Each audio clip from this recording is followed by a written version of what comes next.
Hello दोस्तों, कैसे सब लोग। तो 12th class Maharashtra state board की फ़िज़िक्स की हम क्लासेस कंटिन्यू करेंगे। इस सीरीज़ में जो पहला लेक्चर है वो मैंने ऑलरेडी अपलोड किया हुआ है, वो आप देख सकते हैं इसी प्लेलिस्ट में।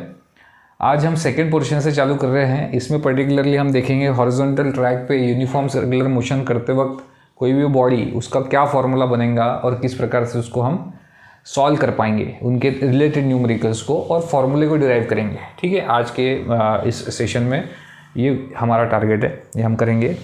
तो उसके लिए हम डायग्राम ड्रॉ करते हैं। सबसे पहले तो let us consider this is the track. ये एक ट्रैक है। इस ट्रैक पे लेट अस कंसीडर कि ये कोई व्हीकल है।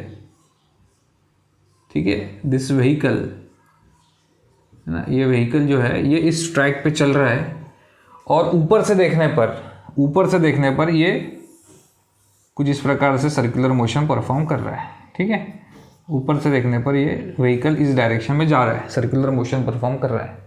तो उस वक्त उसके किस फॉर्मूलाज उस पर अप्लीकेबल रहेंगे, that we need to find. सबसे पहले जब ये सर्कुलर मोशन परफॉर्म कर रहा है तब इसके ऊपर जो सेंट्रीफ्यूगल फोर्स लग रहा है वो बाहर की तरफ लग रहा है, सेंट्रीफ्यूगल फोर्स सेंट्रीपिटल फोर्स अंदर की तरफ लग रहा है। अब सेंट्रीपिटल फोर्स जो होता है, जैसे कि हमने बोला है कि it is always a real force, और सेंट्रीपिटल फोर्स का फॉर्मूला जो होता है हमको पता है, it is centripetal force is equals to mv² divided by r। इस केस में मैग्नीट्यूड ले रहा हूं मैं, डायरेक्शन को कंसिडर नहीं कर रहा हूं, इसलिए मैंने इसको पॉजिटिव लिया है। नाउ ये व्हीकल जब सर्कुलर मोशन परफॉर्म कर रहा है तब इसके ऊपर जो centripetal force, necessary centripetal force है, वो एक ही सोर्स से आ रहा है। मैंने आपको जब सेंट्रीपिटल फोर्स पढ़ाया तो मैंने बताया था centripetal force can come from many sources, just like friction, just like electrostatic force, इस सारे। लेकिन इस केस में सिर्फ friction is the only force which is present over here. तो यहाँ सेंट्रीपिटल फोर्स जो भी बन रहा है वो किसकी वजह से बन रहा है, फ्रिक्शनल फोर्स की वजह से बन रहा है। तो फ्रिक्शन यहाँ कितना रहेगा वो हम देखेंगे। क्यों सिर्फ only frictional force is there, why? Because इसको कोई इंक्लिनेशन नहीं है, यहाँ पे कोई इलेक्ट्रोस्टैटिक फोर्स काम नहीं कर सकता है ना। तो यहाँ पे एक ही फोर्स है जो टुवर्ड द सेंटर काम करेगा, that will B frictional force. Why? जब ये बॉडी, ये या जो व्हीकल है, जब ये सर्कुलर ट्रैक पे गोल घूमना चालू करेंगी तब इसके ऊपर सेंट्रीफ्यूगल फोर्स बाहर एक्ट करेगा, और इसको रोकने के लिए, मतलब व्हीकल बाहर ना गिर जाए, इसको रोकने के लिए सेंट्रीपिटल फोर्स का रहना टुवर्ड द सेंटर बहुत जरूरी है। और ये जो टुवर्ड द सेंटर वाला सेंट्रीपिटल फोर्स है ये फ्रिक्शन की वजह से देगा। क्यों? जब व्हीकल बाहर की तरफ खसकेगा, मतलब स्लाइड होगा, तब फ्रिक्शनल फोर्स उसके अपोजिट डायरेक्शन में टुवर्ड द सेंटर रहेगा, और टुवर्ड द सेंटर जो फोर्स काम करता है उसको हम सेंट्रीपिटल फोर्स बोलते हैं। तो इस केस में जो सेंट्रीपिटल फोर्स है वो फ्रिक्शन की वजह से मिल रहा है। कितना मिल रहा है? तो लेट अस कंसीडर इस बॉडी का जो वो मास है वो m है, स्मॉल m लेट अस से। तो यहाँ से इसका जो नॉर्मल मिलने वाला है, if you know the frictional force का फॉर्मूला क्या रहता था, म्यू इंटू एन। म्यू मतलब कोएफिशिएंट ऑफ फ्रिक्शन, और इस केस में स्टैटिक फ्रिक्शन है तो mu S, coefficient of static friction into N, that is normal reaction. इस केस में normal reaction will be equal to, आपको पता है नीचे की तरफ फोर्स रहेगा mg, तो n की वैल्यू किसके बराबर रहेंगी, mg के बराबर रहेंगी इस केस में, in this particular case. So fs is equal to mu S into N, N is equal to mg, ये हमको मिला। नाउ अगर हम देखेंगे कि अगर ये सेंट्रीपिटल फोर्स है, ये जो फ्रिक्शनल फोर्स है ये हमको सेंट्रीपिटल फोर्स दे रहा है, तो ये इसकी वैल्यू इसके बराबर है, तो हम इसको कंपेयर कर पाएंगे। हम लिख पाएंगे mv² divided by r is equal to mu S into n. what is n? n is mg. n is mg. we can replace this n as mg, और हम अगर इसके आगे कैलकुलेट करेंगे तो we can cut this m out. So v² is equal to mu S into g into r। So v, that is velocity, will be equals to under root of mu s into gr. That will be the formula for the velocity जो उसके ऊपर perform होगी given the static frictions value। ठीक है, ये value maximum value है, मतलब ये मैक्सिमम वेलोसिटी की बात चल रही है, क्योंकि हम यहाँ पे म्यू एस की मैक्सिमम वैल्यू ले रहे हैं।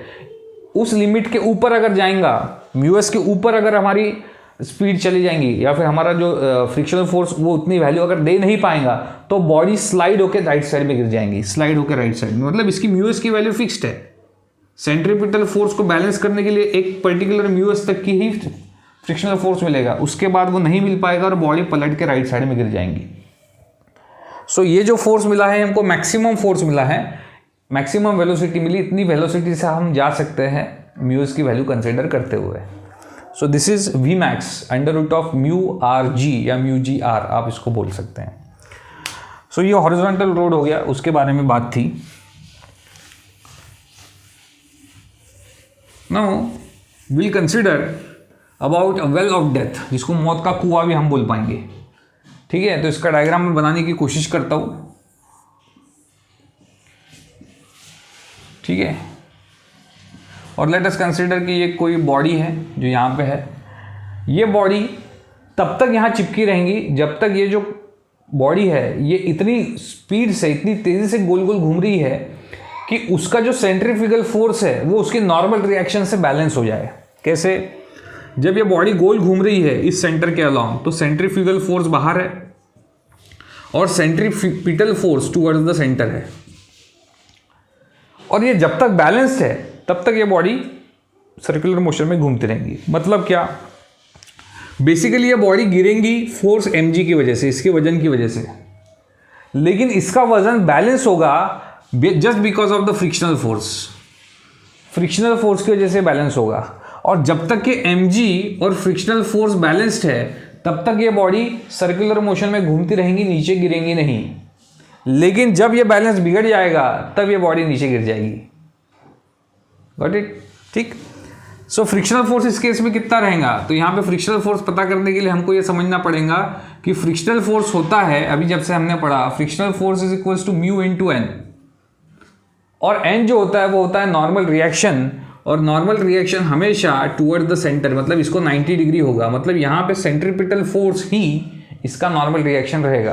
तो अगर यहाँ वैल्यू को पुट करते हैं, f s is equals to mu S into m v square divided by r. R है इसका रेडियस है ना, ये जो है इसका रेडियस जो है ये आर है इस पूरे मौत के कुएं का। So it will become m v square divided by r, ये formula frictional force. Got it? F s mu S into N, n की जगह m v square divided by r. Now this frictional force is equals to m g, this frictional force is equals to mg। तो इसको अगर मैं replace करूं तो I can write as mg is equals to mu S into m v square divided by r. ये value होनी चाहिए। अब हमें ये भी ध्यान रखना है कि अगर हम इसको कैलकुलेट करेंगे तो it will become g is equals to mu S into v square divided by r. So v square is equals to g r divided by mu s. This is the value v square, और v की value हम निकालेंगे, it will become under root of g r divided by mu s. मतलब इतनी velocity, ये minimum velocity है। क्यों minimum velocity है? क्योंकि हमको फ्रिक्शनल फोर्स बढ़ाना है, मैक्सिमम होना चाहिए। फ्रिक्शनल फोर्स मैक्सिमम होना चाहिए। इसका मतलब क्या है? This force, static frictional force must be greater than this force, must be greater then और इक्वल टू वी में से, right? Frictional force greater than या इक्वल टू होना चाहिए। अगर mg बड़ा हो गया तो mg उसको लेके नीचे आ जाएगा, तो उस केस में वेलोसिटी मिनिमम होनी चाहिए जिसकी वजह से ये फ्रिक्शनल फोर्स मेंटेन रहे। सो इट विल बिकम, जो फॉर्मूला हमने डिराइव किया अभी,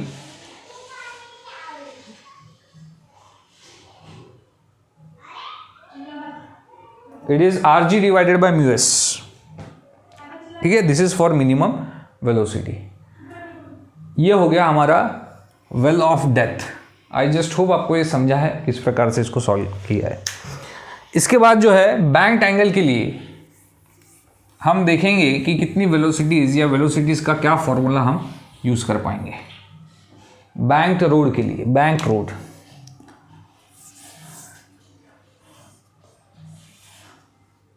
ऐसा होना चाहिए था रोड, लेकिन रोड कैसा है? बैंक्ड है। सो बैंक रोड के लिए क्या फॉर्मूला रहेगा तो उसको हम देखेंगे।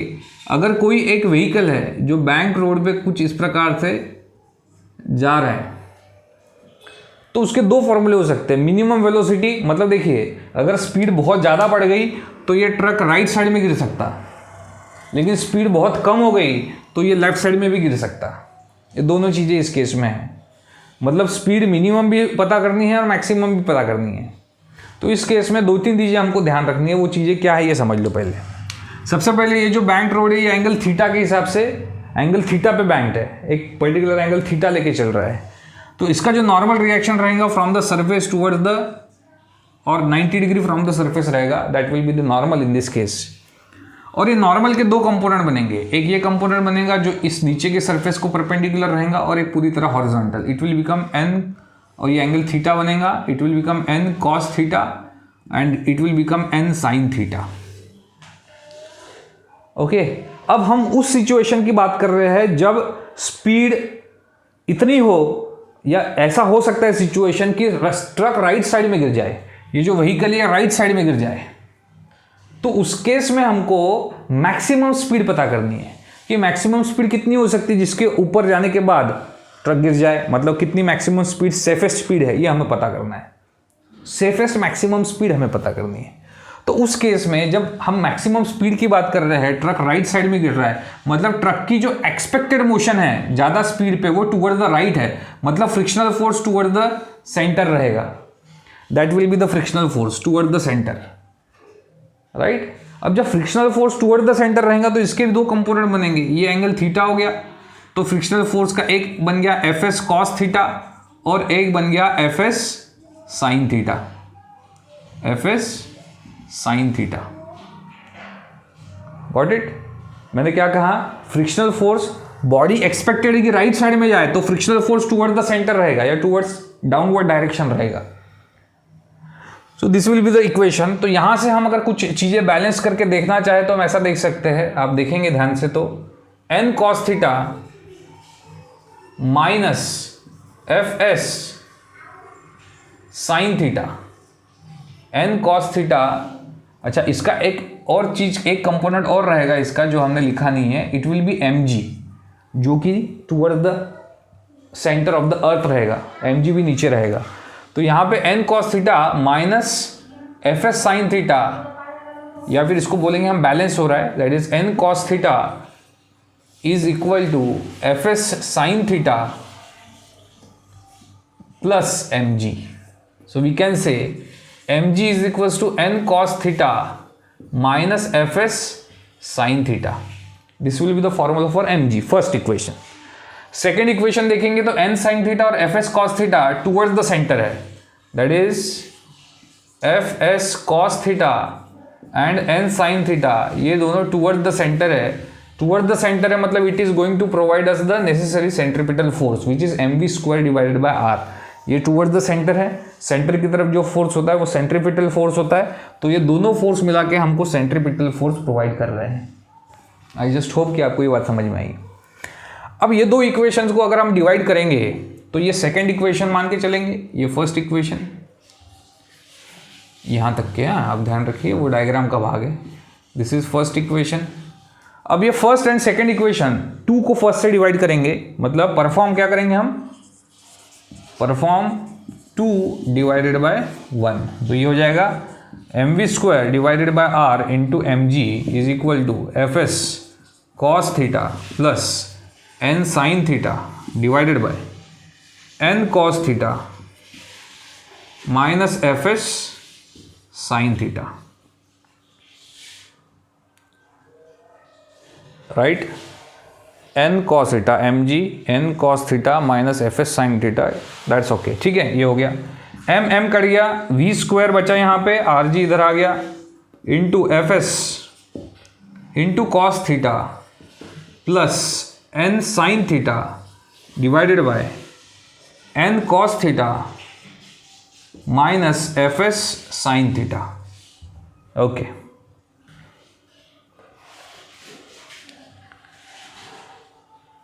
तो ये वैल्यूज आ गई।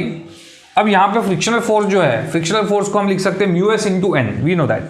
सो it is v square is equals to r g mu S into n cos theta minus plus n sine theta divided by n cos theta minus f s sine theta. इसमें पूरी terms में से n cancel out हो रहा है, आप देखिए common आके एफ एस की जगह यहां पे भी म्यू एस इंटू एन लिखेंगे तो n जो है वो कैंसिल आउट हो रहा है सब में से। तो बचा क्या, v square is equals to r g mu S into cos theta plus sine theta divided by cos theta minus mu s sine theta. This is v square. Taking square root on both the sides, what we are going to get, v is equals to rg under root of, sorry ये भी under root के अंदर चले जाएगा, rg mu s cos theta plus sine theta divided by cos theta minus mu s sine theta. अब ये जो हमने कैलकुलेशन किया है ये मैक्सिमम स्पीड के लिए किया है, क्योंकि मैंने बोला था कि इसके ऊपर अगर स्पीड गई तो ये ट्रक जो है वो राइट साइड में गिर जाएगा। बैंक रोड क्या होता है ये समझ गया हमको। बैंक रोड मतलब एक रोड होता है जो एलिवेट किया हुआ था।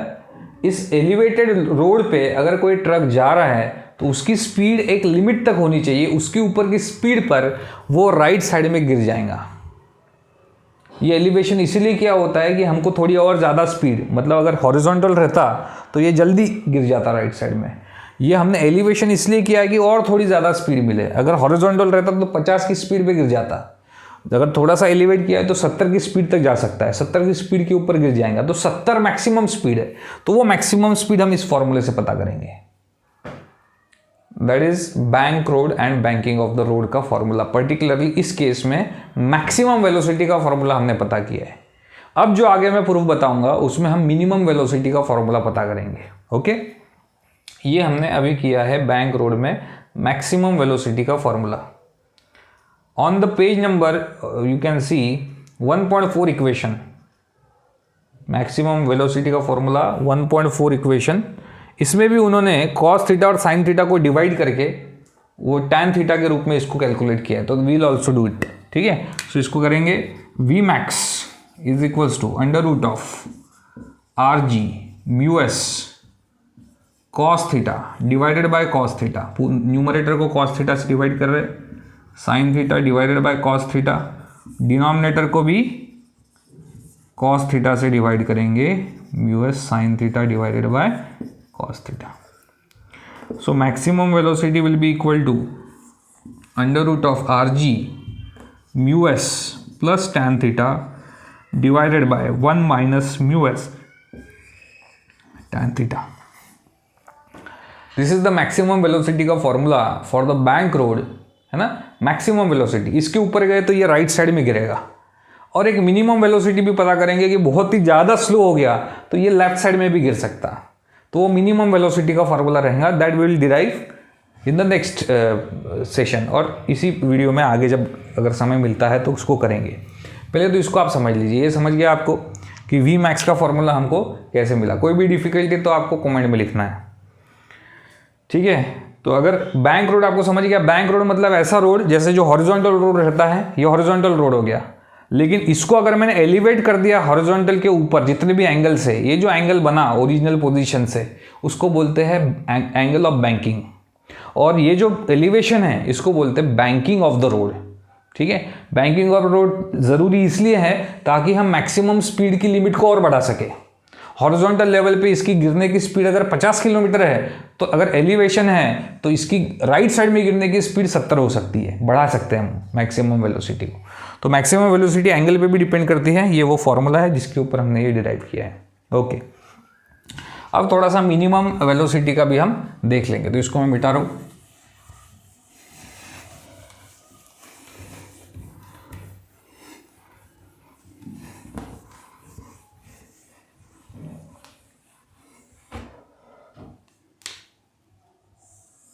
ये हॉरिजॉन्टल रोड रहता था, लेकिन हमने इसको एलिवेशन दिया विथ सम एंगल थीटा। क्यों दिया? ताकि हम मैक्सिमम वेलोसिटी बढ़ा सके। लेकिन एक ऐसा ट्रक है जिसका इंजन खराब है, जिसकी स्पीड बढ़ ही नहीं पा रही है और ये बहुत कम स्पीड से चल रहा है, लेकिन ये तभी तक ये उतनी स्पीड से चल पाएगा जब तक एक मिनिमम स्पीड पे ये चल रहा है। इसकी स्पीड एक मिनिमम स्पीड से कम हो गई तो राइट साइड तो जाएगा ही नहीं, ये लेफ्ट साइड में लुढ़क जाएगा। तो वो मिनिमम स्पीड कितनी, ये हमें पता करना है। तो जब वो लेफ्ट साइड में लुढ़कने वाला, तो एक्सपेक्टेड है कि उसकी मोशन लेफ्ट साइड में, तो फ्रिक्शनल फोर्स राइट साइड में है। और बाकी सारी चीज़ें जो पिछले पार्ट में हमने देखी वो सेम रहेंगी। मतलब इसका वजन mg जो है वो नीचे एक्ट करेगा, इसकी नॉर्मल रिएक्शन इधर एक्ट करेगी, और ये रहेगा इसका n cos theta,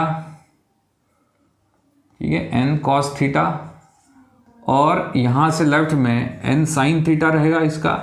frictional force अगर आप देखेंगे तो ये थीटा रहेगा, it will become n cos theta, I am sorry, it will become fs cos theta, and this will become fs sin theta. Okay, अब ये पूरी डायग्राम को हम देख रहे हैं, अब बहुत रफ हो गई डायग्राम, ठीक है। तो इसका पॉइंट बॉडी डायग्राम मैं यहाँ पे बना रहा हूँ। तो यहाँ पर देखिए, ये जो ट्रक है वो है, इसका वजन mg नीचे की तरफ एक्ट कर रहा है, देखिए नीचे की तरफ, इसका नॉर्मल रिएक्शन इस तरफ एक्ट कर रहा है, और ये जो है इसका n cos थीटा है, यहाँ पे आ रहा है उसका n sin theta. Frictional force उसका इस डायरेक्शन में एक्ट कर रहा है, ये हो गया इसका fs cos थीटा, और नॉर्मल डायरेक्शन में ये fs है, और नॉर्मल डायरेक्शन में ऊपर में fs sin थीटा एक्ट कर रहा है, ठीक है। ये थोड़ा सा अगर कॉम्प्लेक्स लग रहा है तो आप इसको देखिए, इनके कंपोनेंट्स निकाल लिए हमने, तो इनकी ज़रूरत अभी नहीं है। ओके, अब इसमें देखिए बैलेंस क्या क्या हो रहा है। तो mg किसको बैलेंस कर रहा है, n cos थीटा और fs sin थीटा को, दोनों एक ही डायरेक्शन में तो ऐड होगा। सो it will become mg is balanced bye n cos theta plus fs sin theta. Okay, n sin theta minus fs cos theta. आप देखिए इस बात को समझिए कि सेंट्रीपिटल फोर्स तो रहना ही चाहिए, मतलब n sin theta is necessary, है ना। उसमें से fs cos थीटा सब्ट्रैक्ट होगा, छोटा होना चाहिए। अगर इसकी वैल्यू बड़ी होगी तो सेंट्रीपिटल फोर्स तो वैसे ही खत्म हो जाएगा, सर्कुलर मोशन हो ही नहीं पाएगा। So n sin theta is greater, should be greater than this one, therefore it can also be written that as n sin theta minus f cos theta has to be equals to centripetal force which is mv square divided by r। अगर इन दोनों को हम divide करेंगे तो it will give us mv square divided by r divided by mg is equals to n sin theta minus f cos theta divided by n cos theta plus fs sin theta. ये fs है, frictional force है। अब ये क्या किया है हमने perform, ये 1 अगर ये 2 है तो हमने क्या परफॉर्म किया है, 2 डिवाइडेड बाय 1। ओके, सो यहाँ m cancel out, v square divided by rg is equals to n sin theta minus fs cos theta divided by n cos theta plus fs sin theta. Now we know frictional force can also be written as normal μs, that is coefficient of static friction into normal into cos theta divided by n cos theta plus μs into normal into sin theta. This n gets cancelled out. This is v square divided by rg. So v square is equals to under root of rg into sin theta plus μs cos theta divided by cos theta plus μs, this is minus, ठीक है, mu s sign theta. Okay, और पूरी equation को अगर हमने cos से divide किया तो what we are going to get, ये वी स्क्वायर नहीं है, वी है ये। So v will be equals to under root of r g into sine theta upon cos theta, it will become tan theta minus mu s into cos theta will become mu s divided by cos theta upon cos theta is 1 plus mu s into sine theta upon cos theta is mu s tan theta. All right,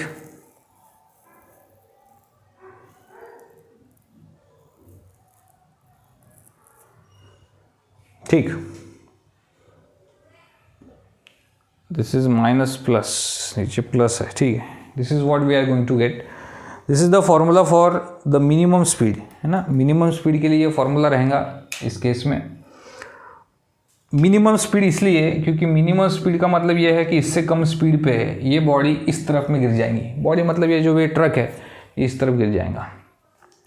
video already 25 minute तक हो गया है, तो यहाँ पे मैं stop कर रहा हूँ। नेक्स्ट पोर्शन में मैं कोनिकल पेंडुलम और आगे का पोर्शन भी साथ में लूँगा, है ना। एक 25-30 मिनट के अंदर हमको वीडियोस को मेंटेन करना है ताकि आपका रिटेंशन भी अच्छा रहे।